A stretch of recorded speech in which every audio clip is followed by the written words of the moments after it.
Keluaran pasal 19. Tuhan menampakkan diri di Gunung Sinai. Pada bulan ketiga, setelah orang Israel keluar dari tanah Mesir, mereka tiba di padang gurun Sinai pada hari itu juga. Setelah mereka berangkat dari Rafidim, tibalah mereka di padang gurun Sinai. Lalu mereka berkemah di padang gurun, orang Israel berkemah di sana, di depan gunung itu. Lalu naiklah Musa menghadap Allah, dan Tuhan berseru dari gunung itu kepadanya, "Beginilah kau katakan kepada keturunan Yakub, dan kau beritakan kepada orang Israel, kamu sendiri telah melihat apa yang kulakukan kepada orang Mesir, dan bagaimana aku telah mendukung kamu di atas sayap Raja Wali, dan membawa kamu kepadaku. Jadi sekarang, jika kamu sungguh-sungguh mendengarkan firman-Ku, dan berpegang pada perjanjian-Ku, maka kamu akan menjadi harta kesayangan-Ku sendiri dari antara segala bangsa, sebab akulah yang empunya seluruh bumi. Kamu akan menjadi bagiku kerajaan imam dan bangsa yang kudus.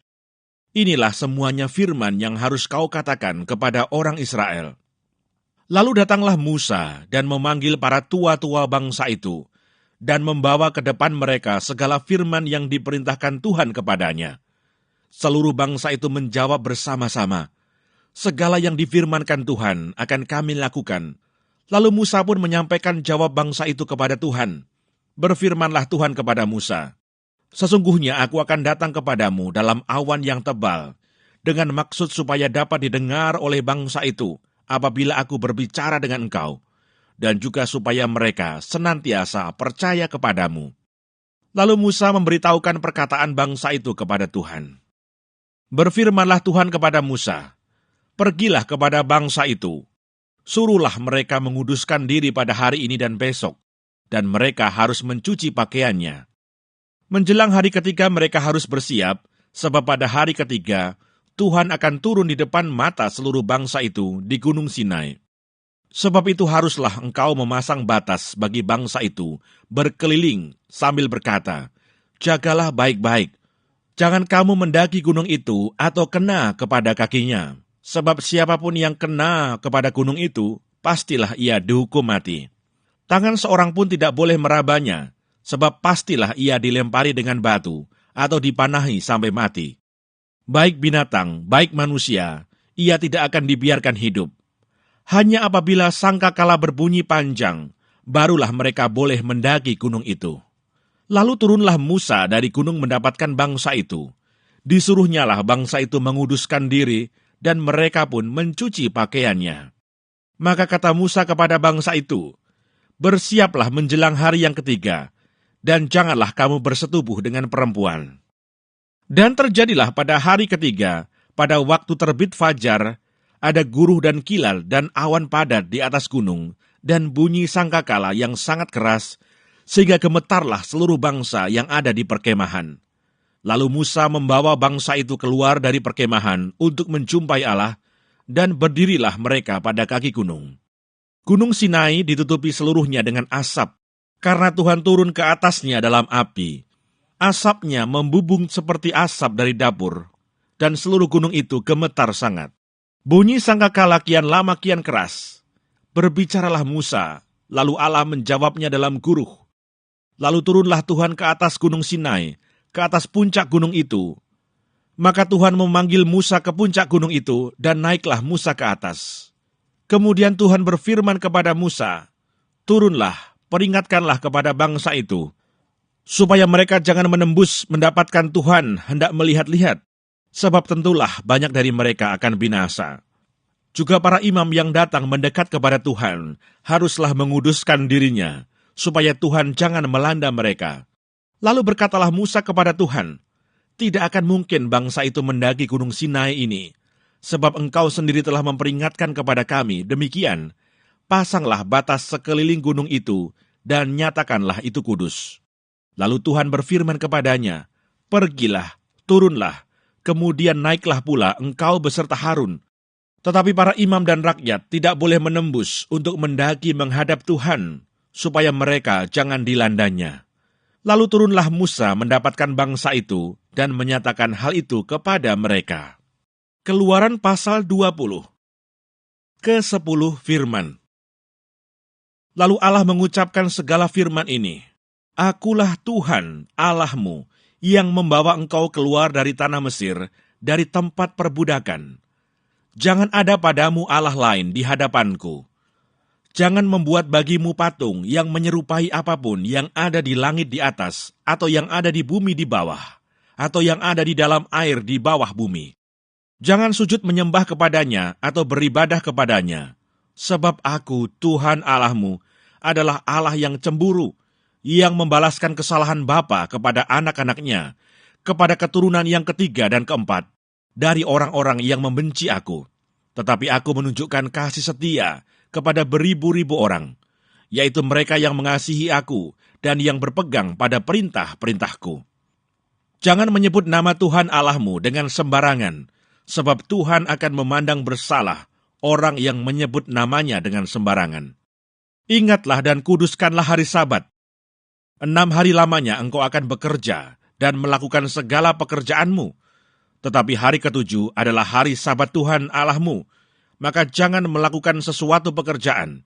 Engkau atau anakmu laki-laki, atau anakmu perempuan, atau hambamu laki-laki, atau hambamu perempuan, atau hewanmu, atau orang asing yang di tempat kediamanmu. Sebab 6 hari lamanya Tuhan menjadikan langit dan bumi, laut dan segala isinya, dan ia berhenti pada hari ke-7. Itulah sebabnya Tuhan memberkati hari Sabat dan menguduskannya. Hormatilah ayahmu dan ibumu, supaya lanjut umurmu di tanah yang diberikan Tuhan Allahmu kepadamu.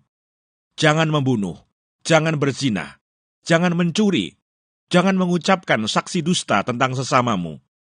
Jangan mengingini rumah sesamamu, jangan mengingini istrinya atau hambanya laki-laki, atau hambanya perempuan, atau lembunya, atau keledainya, atau apapun yang dipunyai sesamamu. Orang Israel takut menghadapi kedatangan Tuhan. Seluruh bangsa itu menyaksikan guru mengguntur, kilat sabung menyabung, sangkakala berbunyi, dan gunung berasap. Maka bangsa itu takut dan gemetar, dan mereka berdiri jauh-jauh. Mereka berkata kepada Musa, Engkaulah berbicara dengan kami, maka kami akan mendengarkan. Tetapi janganlah Allah berbicara dengan kami, nanti kami mati. Tetapi Musa berkata kepada bangsa itu, Janganlah takut, sebab Allah telah datang dengan maksud untuk mencoba kamu, dan dengan maksud supaya takut akan Dia ada padamu, agar kamu jangan berbuat dosa.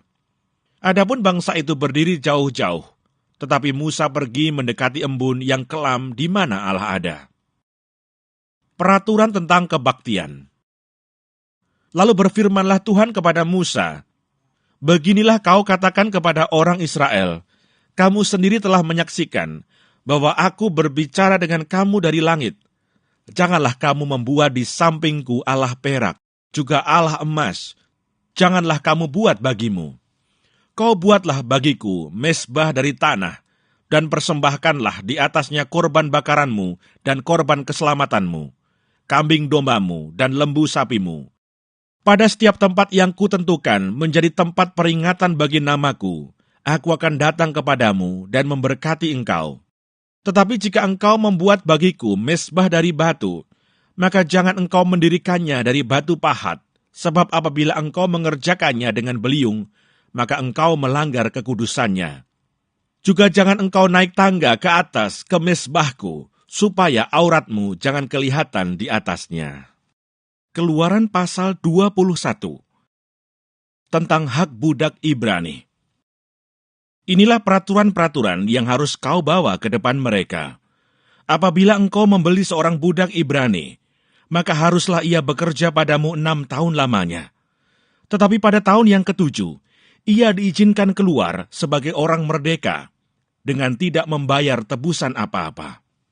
Jika ia datang seorang diri saja, maka keluar pun ia seorang diri. Jika ia mempunyai istri, maka istrinya itu diizinkan keluar bersama-sama dengan dia. Jika tuannya memberikan kepadanya seorang istri dan perempuan itu melahirkan anak-anak lelaki atau perempuan, maka perempuan itu dengan anak-anaknya tetap menjadi kepunyaan tuannya, dan budak laki-laki itu harus keluar seorang diri. Tetapi jika budak itu dengan sungguh-sungguh berkata, Aku cinta kepada tuanku, kepada istriku, dan kepada anak-anakku, Aku tidak mau keluar sebagai orang merdeka. Maka haruslah tuannya itu membawanya menghadap Allah, lalu membawanya ke pintu atau ke tiang pintu, dan tuannya itu menusuk telinganya dengan penusuk, dan budak itu bekerja pada tuannya untuk seumur hidup. Apabila ada seorang menjual anaknya yang perempuan sebagai budak, maka perempuan itu tidak boleh keluar seperti cara budak-budak lelaki keluar. Jika perempuan itu tidak disukai tuannya yang telah menyediakannya bagi dirinya sendiri, maka haruslah tuannya itu mengizinkan ia ditebus.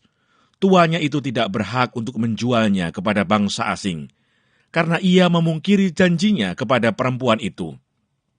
Jika tuannya itu menyediakannya bagi anaknya laki-laki, maka haruslah tuannya itu memperlakukannya seperti anak-anak perempuan berhak diperlakukan. Jika tuannya itu mengambil perempuan lain, ia tidak boleh mengurangi makanan perempuan itu, pakaiannya, dan persetubuhan dengan dia. Jika tuannya itu tidak melakukan ketiga hal itu kepadanya, maka perempuan itu harus diizinkan keluar dengan tidak membayar uang tebusan apa-apa. Peraturan tentang jaminan nyawa sesama manusia. Siapa yang memukul seseorang sehingga mati, pastilah ia dihukum mati. Tetapi jika pembunuhan itu tidak disengaja, melainkan tangannya ditentukan Allah melakukan itu, maka aku akan menunjukkan bagimu suatu tempat kemana ia dapat lari. Tetapi apabila seseorang berlaku angkara terhadap sesamanya, hingga ia membunuhnya dengan tipu daya, maka engkau harus mengambil orang itu dari mezbahku, supaya ia mati dibunuh. Siapa yang memukul ayahnya atau ibunya, pastilah ia dihukum mati. Siapa yang menculik seorang manusia, baik ia telah menjualnya, baik orang itu masih terdapat padanya, ia pasti dihukum mati. Siapa yang mengutuki ayahnya atau ibunya, ia pasti dihukum mati. Apabila ada orang bertengkar dan yang seorang memukul yang lain dengan batu atau dengan tinjunya, sehingga yang lain itu memang tidak mati, tetapi terpaksa berbaring di tempat tidur, maka orang yang memukul itu bebas dari hukuman, jika yang lain itu dapat bangkit lagi dan dapat berjalan di luar dengan memakai tongkat. Hanya ia harus membayar kerugian orang yang lain itu, karena terpaksa menganggur dan menanggung pengobatannya sampai sembuh. Apabila seseorang memukul budaknya laki-laki atau perempuan dengan tongkat, sehingga mati karena pukulan itu, pastilah budak itu dibalaskan. Hanya jika budak itu masih hidup sehari dua, maka janganlah dituntut belanya, sebab budak itu adalah miliknya sendiri. Apabila ada orang berkelahi, dan seorang dari mereka tertumbuk kepada seorang perempuan yang sedang mengandung, sehingga keguguran kandungan, tetapi tidak mendapat kecelakaan yang membawa maut, maka pastilah ia didenda sebanyak yang dikenakan oleh suami perempuan itu kepadanya, dan ia harus membayarnya menurut putusan hakim. Tetapi jika perempuan itu mendapat kecelakaan yang membawa maut, maka engkau harus memberikan nyawa ganti nyawa, mata ganti mata, gigi ganti gigi, tangan ganti tangan, kaki ganti kaki, lecur ganti lecur, luka ganti luka, bengkak ganti bengkak. Apabila seseorang memukul mata budaknya laki-laki atau mata budaknya perempuan dan merusakkannya, maka ia harus melepaskan budak itu sebagai orang merdeka pengganti kerusakan matanya itu. Dan jika ia menumbuk sampai tanggal gigi budaknya laki-laki atau gigi budaknya perempuan, maka ia harus melepaskan budak itu sebagai orang merdeka pengganti kehilangan giginya itu. Apabila seekor lembu menanduk seorang laki-laki atau perempuan sehingga mati, maka pastilah lembu itu dilempari mati dengan batu dan dagingnya tidak boleh dimakan. Tetapi pemilik lembu itu bebas dari hukuman. Tetapi jika lembu itu sejak dahulu telah sering menanduk dan pemiliknya telah diperingatkan, tetapi tidak mau menjaganya, kemudian lembu itu menanduk mati seorang laki-laki atau perempuan, maka lembu itu harus dilempari mati dengan batu, tetapi pemiliknya pun harus dihukum mati. Jika dibebankan kepadanya uang pendamaian, maka haruslah dibayarnya segala yang dibebankan kepadanya itu sebagai tebusan nyawanya. Kalau ditanduknya seorang anak laki-laki atau perempuan, maka pemiliknya harus diperlakukan menurut peraturan itu juga. Tetapi jika lembu itu menanduk seorang budak laki-laki atau perempuan, maka pemiliknya harus membayar 30 sikal perak kepada tuan budak itu, dan lembu itu harus dilempari mati dengan batu. Apabila seseorang membuka sumur, atau apabila seseorang menggali sumur dengan tidak menutupnya, dan seekor lembu atau keledai jatuh ke dalamnya, maka pemilik sumur itu harus membayar ganti kerugian. Ia harus mengganti harga binatang itu dengan uang kepada pemiliknya, tetapi binatang yang mati itu menjadi kepunyaannya. Apabila lembu seseorang menanduk lembu orang lain sehingga mati, maka lembu yang hidup itu harus dijual, uangnya dibagi, dan binatang yang mati itu pun harus dibagi juga. Tetapi jikalau lembu itu terkenal telah sering menanduk sejak dahulu, dan walaupun demikian pemiliknya tidak mau menjaganya, maka ia harus membayar ganti kerugian sepenuhnya, lembu ganti lembu, tetapi binatang yang mati itu menjadi kepunyaannya.